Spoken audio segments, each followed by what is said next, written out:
I'm going to walk you through MVX results, Metabolic Vulnerability Index. I have over 50 now. I have made 3 videos on how to read MVX. I released one of them to the public, but here I am deleting all 3 of them because they had incorrect information. Now this test is so new, we're all going to learn this together. I reserve the right to delete other videos into the future and correct any mistakes or bad information. This is the absolute best test to measure how well you're doing with your health chronically, and it measures on a scale of 0 to 100. The lower the score, the better. I have some really good results from some people and some really horrible results. I'm going to show you both. I'm going to show you good, then bad, good, bad, good, bad. Then I'm going to show you some in the middle. Now, this is the best report card for a doctor. Every doctor should be doing this, except for maybe plastic surgeons. So if you're a cardiologist, oncologist, rheumatologist, obstetrics, I don't care. If you're treating patients, you want to improve your health. And this is the report card as to how well you're doing as a doctor. If you're a patient, get this test run to make sure that you're actually getting better. You have to run it more than once. So I ran mine at the middle of January, and I'll do it again middle of February, and I'm looking for an improvement. So just one stat of numbers can give you great data, but then over the course of time, the more sets of numbers that you get, the better off you'll be able to see how well you're going to do in the future or not based on the actions that you take. The paper that released this blood test was in the beginning of 2023, and this is the conclusion of that paper. I'm going to read it, and it says, implications of all the available evidence regarding this lab test. Our results suggest that survival might be more dependent on previously unrecognized causal factors. And they're talking to medical doctors. They're saying, hey, we are not recognizing why people are getting sick. Okay, so these unrecognized causal factors, distinct from those responsible for development of the diseases or vulnerabilities considered to be the causes of death. So these unrecognized causal factors are not the same as what they think are developing disease or any kind of other factor that can lead to death. So they're saying we don't know what these causes are. Now it says if supported by future research, well, we already have current research, by the way, but if supported by future research, treating the underlying metabolic dysfunctions of the overlapping syndromes of cachexia, which is wasting away, sarcopenia, which is muscle wasting, malnutrition, and frailty, which is like old people who are really frail. So treating these underlying dysfunctions with anti-inflammatory, nutritional, or alternative therapies might provide greater survival benefit than targeting conventional disease risk factors. Totally true statement. You don't give people anti-inflammatory drugs. You can do anti-inflammatory herbs over a long period of time. And then, of course, the most anti-inflammatory diet on the planet is a ketogenic diet. And then add nutrition and alternative therapies like detoxing and whatever else is on your menu that you like to do. And doing those would be better than targeting conventional disease risk factors. Now, conventional disease risk factors is a catchy term because the risk factors for cardiovascular disease do not correlate with cardiovascular death. And other risk factors for other diseases does not mean you're going to die sooner. Okay, so risk factors is like a whole study that really is inconsequential because these factors in MVX are way more important. So here's the old way of predicting how long you're going to live. Right above me is age, so the older you are, the sooner you're going to die. And then down here is heart failure, and then down here is chronic kidney disease. So having these two diseases would tell doctors to tell you, oh, you're not going to live very long. The other factors over here include hypertension, smoking, diabetes. Down here is how overweight you are, so that says BMI. Also, total cholesterol is like insignificant even with this one. But let's look at the new way to predict how long you're going to live. The new way to predict how long you're going to live is this test called MVX. So it's this pink bar up here, and its relevance is 69% truth to how long you're going to live. And now age is just this small bar here, and hypertension, smoking, diabetes, heart failure diagnosis, how overweight you are, kidney disease. It's this, how long you're going to live. So let's look at MVX numbers. So here's the graph on MVX. Over here, we have these percentages, 10, 20, 30, 40, 50, 60%. This is the cumulative mortality incidence. And down here, we have the number of years. So 0 years, 1, 2, 3, 4, 5. So what's the overall mortality incidence over the next 5 years, depending on your score? So these people at 30%, if you go all the way across, their score is about 60 to 64 on a scale of 1 to 100. My score, unfortunately, was 55. So that's right here. And if you go all the way across, I'm at 20%. I need to get that better. Now I have examples of people who are at like 70%. So right over here, and if you go all the way across, their incidence mortality is at 50%. So you just want to bring these numbers down. These scores right here, they just need to come down. Now I have some really good scores from some people. Okay, now the lowest on this graph is at 35. So that's down here in this corner, 35. So just go straight across. If your score is 35 or less, your cumulative mortality incidence is like 3% or 4%. So remember this graph. So we have green down here, and then we have orange, blue, and up here we have this red color. Okay, just remember. So the red color is at 75 MVX score, and then the 60% chance of mortality. And the green number is at 35 down here, and it's got like a 3%, 4% mortality over here. So keep that in mind. Let's go through some numbers. This is the best score that I've seen so far. This is a 51-year-old male.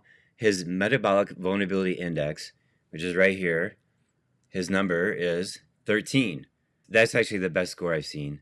This reference interval over here, it says it should be less than 63. Okay, just ignore that. It should be 0 or 1 or 9. Like, the lower the better. So MVX is divided into 2 categories, and those 2 categories are divided into 6 factors. So let's go over what that means. Here are the 2 subcategories for MVX. The first one is IVX, which stands for Inflammation Vulnerability Index. And it consists of 2 factors. One is glyc A, which is inflammation and infection. The next one is small HDL particle number, which is a lipid, kind of like LDL, but it's related to your diet and your lifestyle choices, diet and exercise. The other factor is called MMX, which stands for Metabolic Malnutrition Index. So the first one is about inflammation. This one's about malnutrition. And there are 4 factors here. Citrate, which is a marker of toxicity. So if you have high citrate, that means that this nutrient called citrate can't get into the cells, can't get into the mitochondria. Now, the last 3 are branched chain amino acids. There are 3 of them. These are proteins, and they are valine, leucine, and isoleucine. And they can be too high or they can be too low. If they're too high, that means you need some B1.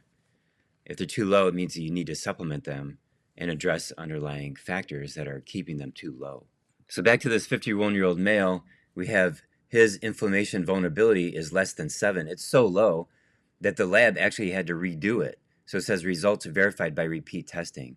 And then the reference interval is less than 59 over here. So this is a great score right there. Now, of those 2 factors in IVX, glyc A is at 265. That's a great number. 250 would be even better, but he's not over 300. Like, this is fantastic at 265. His small HDL particle number is at 21.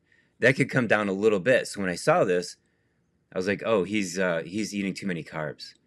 Like, I know that. I've never talked to this person, but he's on too many carbs. So the reference range is 11.5 to 21.6. Now, the metabolic malnutrition index, the MMX, the reference range here is less than 71, and his score is at 46. Pretty good. So his citrate's at 1.9, and as long as that's below 2.0, you're in good shape. So he's not very toxic. He could do a little bit of detoxing. I've never talked to this person, but I can tell you what their health is like. So they're not very toxic, but they're eating too many carbs. Now, their valine, leucine, and isoleucine are, quite frankly, they're too high. He's deficient in B1. So the valine here is at 252, and the reference range is between 116 and 298. So he's in the normal range, but he's high normal. So taking some B1 will bring that down. And then his leucine's at 137, and the normal range is 41 to 179. So again, he should be below 100. And then his isoleucine's at 67, and then the reference range is 28 to 109. So even though he's got the best score that I have seen with MVX, there's room for improvement. He's got to do a low-carb diet and take some vitamin B1. So let's show you a really bad result. This is a 66-year-old female. I do not know her history. but I can tell you she's in rough shape. So her metabolic vulnerability index score is at 70. Just ignore this reference interval, less than 63. It just needs to be as low as you can possibly get it. If you go back to that one graph, her score is at 70, so here's 70 here, right below me.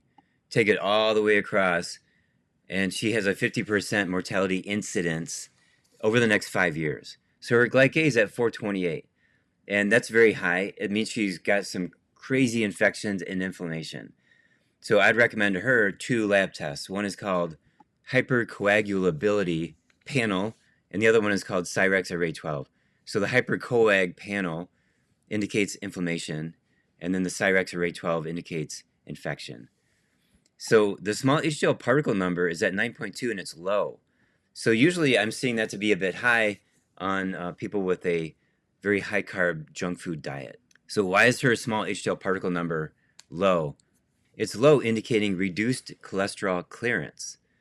Now, cholesterol is part of a plaque, and so is fibrin, and so are white blood cells, macrophages, infections, plastic. All these things have been found within arterial plaquing. But a lot of these things are not in MVX. There's not plastic, there's not LDL, there's not white blood cells. These are all risk factors. But we do have small HDL particle numbers in this test, the most important test to determine how long you're going to live. So how do you increase the small HDL particle number? Well, there could be some severe liver dysfunction, gallbladder dysfunction. Maybe her diet is so bad with like no animal fats. Only animal fats can raise up HDL that I know of, and exercise. Maybe she's not exercising. Maybe she's so sick that she has no energy and she can't exercise. So I don't know what her diet's like.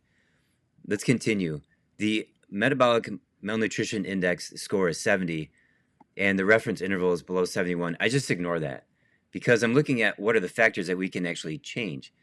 And so citrate, that's toxicity, we want that to be below 2.0. She's at 2.39, and the reference interval is up to 2.73. So even though she's in the normal range, it doesn't mean that that's healthy or ideal. She has to do some detoxing. The valine, leucine, and isoleucine are all normal. They're low normal. So this could be that she's got enough B1 in her body, or it can mean that she's heading into cachexia and her body is depleted of protein. This is a really good test. This is a 53-year-old male chiropractor, and when I got his results, I could see, okay, his score is really good at 23. His MVX is fantastic. His glycase is 299. And I saw that, like, okay, normally 250 would be a really good score. I think he's, maybe got some infection or something, some inflammation. But his small HDL particle number is at 20.7, which is high normal. And I was like, he's eating carbs. And I looked at his last name. He's Chinese. And I emailed him. I said, do you eat rice? And he didn't reply. So we talked last night. And he said he used to eat 2 bowls of rice a day. And he convinced his wife to now he just eats 1/4 of a bowl of rice per day. But then he says that he eats sweets. Now, and he gets chronic teeth infections. So there you go. There's the glycase showing us the infections. And then the small HDL particle number showing us that he eats sweets. So those are simple things that he could do. Once he stops eating sweets, those infections will start to go away. He's got to get a really good dentist to make sure that they're physically removed. Okay, moving on. The citrate's at 2.12, and he's a little bit toxic. That's right here below me. And I told him that last night. He's got to do some detoxing. And he's been taking some binders from socre. So he just started that. And his valine, leucine, and isoleucine are medium. So he could take some B1, but he really has to get rid of the chronic infections in his teeth, because organisms like that are stressful to the body and deplete B1.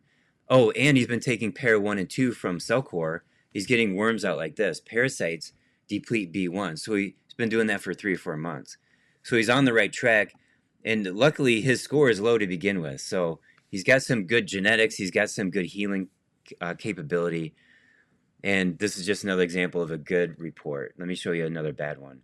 Okay, this person is a patient. I do have access to her records. And 62-year-old female, 8 months of suffering from ground glass lungs. They took an x-ray of her lungs. and they see it looks like ground glass, but they don't know what it is.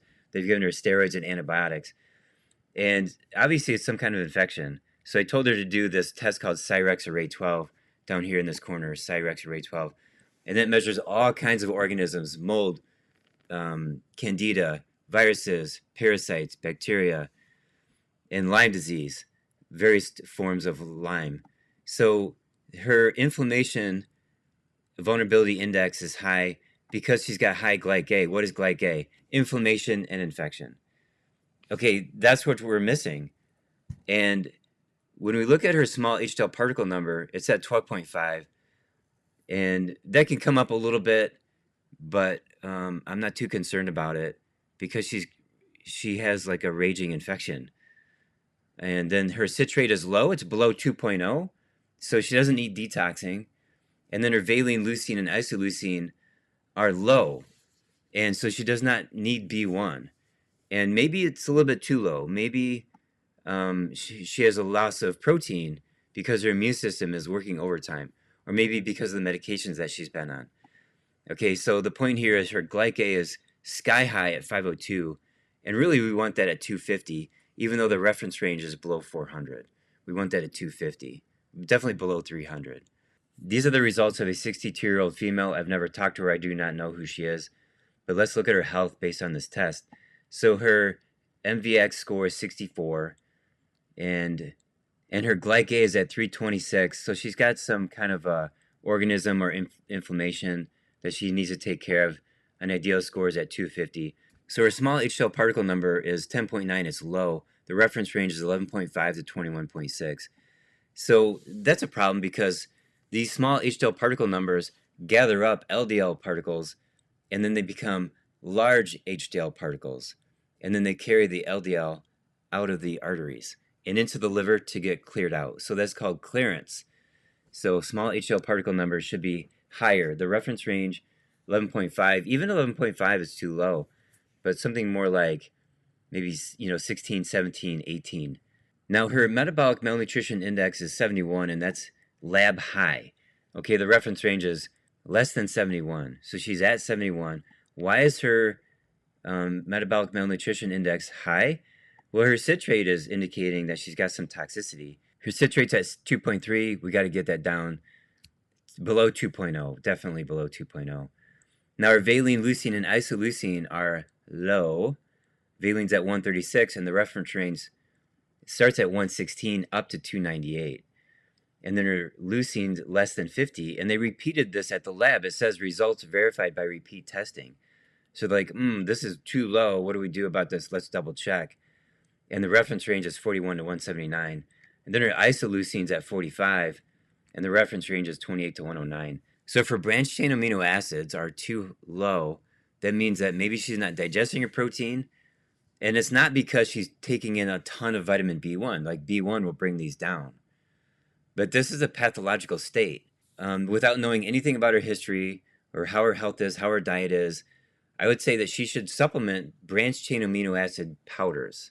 And right below me is the ratio. If you have low valine, leucine, and isoleucine, then take branched chain amino acid powders, 2 to 1 ratio of leucine, isoleucine, and valine. So 2 parts leucine, 1 part isoleucine, and 1 part valine. There could be some serious problems with digestion, as I mentioned. So you can take some tests. One's called the Comprehensive Metabolic Panel. Hospitals run this all the time, and it checks your liver kidney function. And then this one is the gut zoomer, and it can indicate organisms in your gut, SIBO and candida, that kind of stuff. So you have to fix your gut and stomach so you're digesting your food well. I'm going to show you a few more of extremes, good versus bad. Then I'm going to show you some in the middle. So this is a 60-year-old male. Current result of MVX is at 27. This is a fantastic score. So his chance of mortality in the next 5 years is at, 3%. So it's fantastic. His inflammation vulnerability is super low at 15. Now his glyc-A is at 325, and we want that at 250. Some of the best scores, 250, 260. So he's got some organisms hanging out in his body somewhere. His small HDL particle number at 20.3 is fantastic. I can't say anything much more about that. It's really, really good. The citrate's at 1.8. He's not toxic at all. His body is clean of chemicals and metals. And then his valine, leucine, and isoleucine, they're all kind of high. And he needs to take some B1. So even though his overall score at 27 is really good, he's got work to do. And so, and it's simple work for him. I mean, vitamin B1. And then regarding this glyc at 325, he should do these two panels. The first one being the Cyrex array 12 to find what kind of organisms he's got. And then the other one is the hypercoagulability panel. And we have both of those available in my office. So hypercoag. And the hypercoag panel is looking for how much fibrin do you have in your body. Fibrin is the core of plaquing and blood clots. So it's not LDL cholesterol. Like all of cardiology is so backwards for the last 70 years on this. This test right here tells you what's important. It's inflammation, that's hypercoag. And then the glyc also has the infections, and then small HDL particle numbers. That's the cause of heart disease. It's not LDL cholesterol. And it's not a lot of other things that people talk about. There's 50 other factors that people talk about regarding how long you're going to live. But those 50 things are not in this panel, the MVX panel. This panel only has 6 things. And they measured all kinds of factors. They went through dozens and dozens of blood tests and lab factors, and they decided these are the 6. Here's another one. I do not know who she is. I don't know her history at all. Her metabolic vulnerability index test is at 64. We're going to bring that down. Her glyc is at 326, even though it's not above 400 according to this reference interval in this corner here. Her glyc should come down to 250, so she's got some inflammation. She's got some organisms hanging out in her body. Her small HDL particle number is at 10.9. It's too low. So she's got to fix her gut and clean up her diet. Again, I don't know what her diet's like. Her metabolic malnutrition index is too high. So her citrate at 2.3 indicates she's toxic and she needs to do some detoxing. And the detoxing may take, 2 years or more. And we want that below 2.0. Now her valine, leucine, and isoleucine are also very low. So that means that she's not digesting her protein very well. It's cachexia is what that is. Cachexia is body wasting away from a diseased state. And maybe she's really frail. She's got sarcopenia. Maybe her muscles are fading. I had a patient a long time ago. She had Lou Gehrig's disease. And I put her on some protein powders. And she got some muscle strength back. And she gained 5 pounds. But that was just temporary. And I couldn't really get to the core of her cause, and that was a long time ago, and I've never seen any other Lou Gehrig's patient since then. But, I mean, some of these diseases are really nasty. With this test now, we're able to break it down to these core components. I'm the first guy to try to break this down and try to heal people based on these results. The people that made this test, they did a great job of measuring longevity and measuring these 6 factors. Like it's brilliant. Okay, so as we go through this, I'm open to feedback, and together we can, create some programs and plans and maybe develop some really great supplements as we get more and more insight as to why these factors are high or low. And as I make this video, this lab has only been released for a month. I got this activated on January 6th of 2025. Here it is, February 4th, 2025. And I reserve the right to take this video down and redo it as we get more information. And I reserve the right to change my recommendations. Okay, I want to show you a couple medium results. This is a 55-year-old male. I do not know who this person is. And his score is 37. It's still really good. His chance of mortality in the next 5 years, is like 6%. But his glyc is screaming high at 419, and the goal is 250. So he's got some possible parasites. He's got candida, mold, something. And then inflammation. And maybe he has a diagnosis of plaquing in his arteries from too much fibrin, from the inflammation. Or maybe he's got some arthritis because his joints are inflamed due to, some bacteria or virus. So that's his main concern. The small HDL particle number at 18.5 is great. The metabolic malnutrition index is good because his citrate is 1.44. He is not toxic at all. Once he kills off these organisms causing high glyc, they're not coming back. If he was super toxic and his citrate was above 2.0, he would have to get those toxins out, or else any kind of infection would keep coming back over and over again.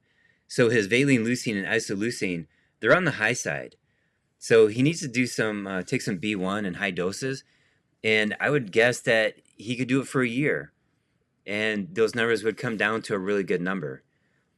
So yeah, some B1 and get rid of infection and inflammation.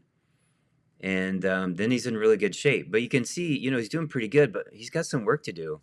Here's a guy that I know, a 67-year-old male. He was very happy with his result being at 37. And he's got a high PSA, so some prostate issues. And he's on a statin only to make his MD happy.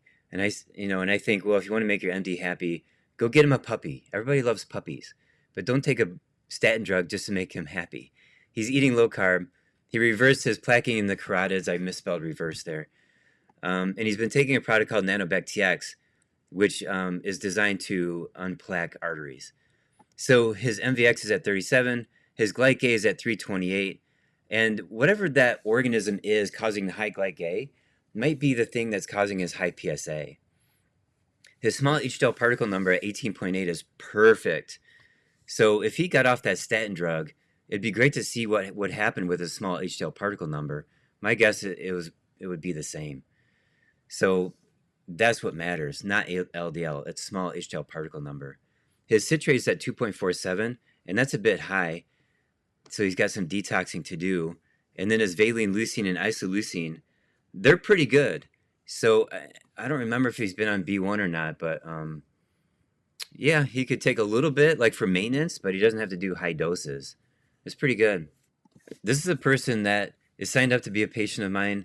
I was not able to ever talk to him yet, but a 48-year-old male, and he told me by email, lead poisoning, pain in his shins, feet, neuropathy, memory loss, headaches, and I recommended that he do this test called total tox burden because number one, he says lead poisoning right there. And number two, his citrate's high at 2.77. We have to get that down below 2.0. Like 1.5 would be fantastic. So that's his main concern. Just look at that. Like he's got a decent score at 38, but your eyes are drawn automatically to, oh, citrate's high, he's toxic. Now he's got this neuropathy and then pain in his shins and feet right here. So when I hear that, I'm thinking B1 deficiency, the neuropathy. Benfotiamine would be fantastic for him. So I gave him this little note right here, definitely needs B1. So when you look at these valine, leucine, and isoleucine numbers, they're high. The valine's at 280, and the reference range is 116 to 298. And so, yeah, normal range, but high normal. And then the leucine's at 163, high normal's at 179. He needs B1 high doses for more than a year, probably. I don't know. It's hard to predict the future, but that neuropathy will go away, and the pains in his shins and feet will go away. And then the isoleucine's at 83. The reference range is 28 to 109. So all three of those are high, but within the normal range. So this MVX score is at 43. So I showed you a lot of extreme goods and extreme bads. So we're kind of in the middle here at the score of 43. This guy's been a patient of mine for 5 or 6 years. And he took my advice early on. And then we didn't talk for a couple years. But he's been working his butt off on his diet and his exercise. He's lost a lot of weight. His coronary artery calcium score is at 1200. And it increased dramatically in 5 years. He's been doing the carnivore diet for quite a while. And you can see that his glyc A is at 252. Like, that's an amazing score. So very low infection, very low inflammation. And he's been taking lots of nanobactx. That's designed to kill off organisms that are super small, like nanobacteria. So that's an amazing score. His small HDL particle number is at 13.6. And that's a really good number too. Maybe it could come up a little bit. Maybe up to 15 or 16. So how do you bring up that small HDL particle number? Make sure the liver is working really well. And I did a search on ChatGPT about this, and it gave me some kind of answers. I don't really know if I believe it or not. But increase healthy fats. I mean, he's on the carnivore diet with really good meat, but it's saying fatty fish, olive oil, avocados, and nuts. And then exercise regularly. He's taking 10,000 steps a day. And it says HIIT and resistance training. So high intensity exercise, and then regular aerobic activities such as brisk walking. And then reduce processed carbs and sugar, eat more fiber, and prioritize protein. He's already been doing that except for the fiber. And that's the answers from ChatGPT, but so I don't really know if I buy into that or not. Let's continue on with the rest of his scores. So his citrate's at 2.4. So he's toxic. That's the main thing. He's got to bring down the toxicity. And then the valine, leucine, and isoleucine, they're on the high end of normal. And I mean, overall, not too bad, but he's been taking B1, and that's just been, in the last 6 months. So he's got more to do with the B1. He's got a lot of parasites out in the past, and he used to have a long-term UTI, and he finally discovered that over a year ago, and he got that handled. Here's his cholesterol numbers. Total cholesterol 162, triglycerides super low at 42. That's an amazing score right there. His LDL went from 81 to 78, so it's already pretty low, and he got it down lower with the carnivore diet. His HDL went from 59 to 76. So that's an amazing result there with the carnivore diet. So that score HDL is different than the small HDL particle number. Okay, so you got to know the difference here. Small HDL particle number is measured by NMR. All 6 of these factors in MVX are measured by NMR, nuclear magnetic resonance. And that's a unique test. Not all labs have that. But this HDL number over here, that's what hospitals and medical doctors run all the time. I run it all the time. And that's a different score. That's a different thing. So the HDL particle is the size. Is it small? Is it large? How many small ones? How many large ones? How many in total? Okay, so these are 2 different scores. So this HDL we want it higher. 76 is a great number. And the small HDL particle number, we have a reference range, 11.5 to 21.6. I'm working on more information. For example, here's a slide called If This, Then That.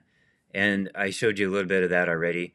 But I have a ton of slides that I'm creating, citrate and toxins, understanding small HDL particles, branched chain amino acids, and then here's a slide on how to get it. I'm going to show you this right now. But I have more data coming, and I'm having a lot of fun researching this. This is like the answer for a lot of people to direct their attention on where to go with their health. So here's how you get MVX. First of all, you have to fast 10 to 12 hours, and so just get your blood drawn in the morning. But doctors can order it wholesale from Professional Co-op, CO-OP, professionalcoop.com. It's number 123601. It's called MVX Plus. Anyone can order it from my website, thenacaa.com. Front page, upper right corner says MVX test. The cost is $135. Anybody can order that. The blood draw is at your local LabCorp. This is a nationwide laboratory. You can go to their website and find their locations. And you can order, it's so inexpensive and so valuable. You can order it once a month or once a quarter to track progress. I'm going to order it once a month for myself. And when you get the lab requisition emailed to you by my office, it expires in 6 months. So if you want to order 3 all at once and then get it tested every 2 months for 6 months, that's a plan. So the requisition expires in 6 months. Print it out and bring it with you to your LabCorp when you get your blood drawn. So that's it for my training for MVX. I'm going to learn more. If you want to be a patient in the office, just contact the office. We're taking new patients.